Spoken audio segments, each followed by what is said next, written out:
Go and sit with someone that's sober and you get drunk, and what is happening to you, your personality is totally altered. Your ability to enjoy things naturally and connect naturally is taken out.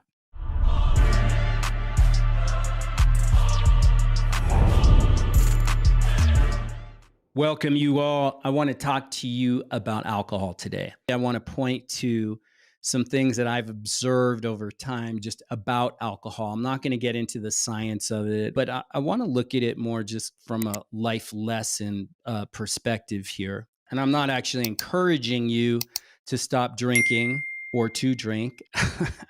I mean, if you're going to do one of those things, I would say stop. Stop drinking or don't take it up. If you don't need it, I wouldn't do it. But let's look at it just from a practical standpoint a bit here. So, when you go and drink with people, you're not actually fun. Consider that. Go and sit with someone that's sober and you get drunk, and what is happening to you, your personality is totally altered.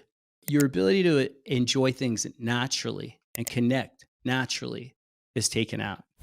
You're kind of acting like a mental handicap. You're more talkative, you're more sloppy, more messy. Like, yeah, you're kind of freed up in a stupid kind of way. You're spewing words and you're laughing. But if you're around a sober person, kind of a clown show, you may feel more comfortable talking to people. I mean, that's part of the alcohol, right? Experience is it frees up your inhibitions. But what does it do to you actually? And in the big picture of your life and over time, does it actually create freedom, or is it actually kind of a more gross, unintelligent, emotionally unintelligent, intellectually unintelligent result of you?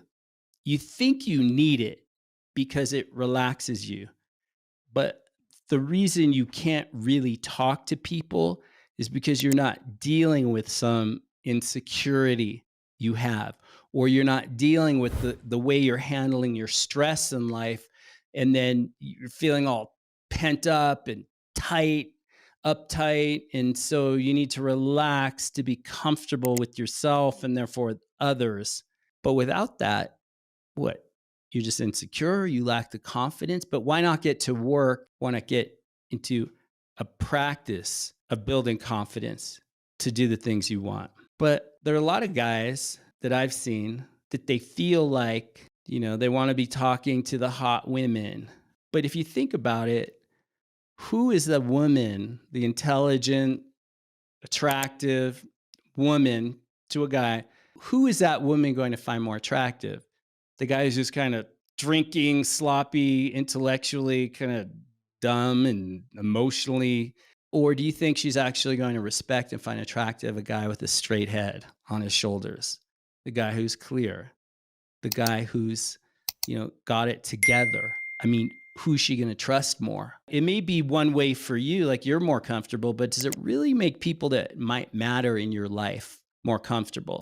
Maybe they're people you want to work with. Like you're around people you want to work with or get involved with, and you go out socially with those people. Do you really think that you kind of drinking and playing yourself dumb, does it really help? And then if it does, if it works for those people, for you to be that way, maybe they're that way, are those really people you want to be working with in the big picture? I've seen people in my life. I know I have friends who would drink all the time. They'd be like out at clubs all the time in Miami or New York or San Francisco or LA.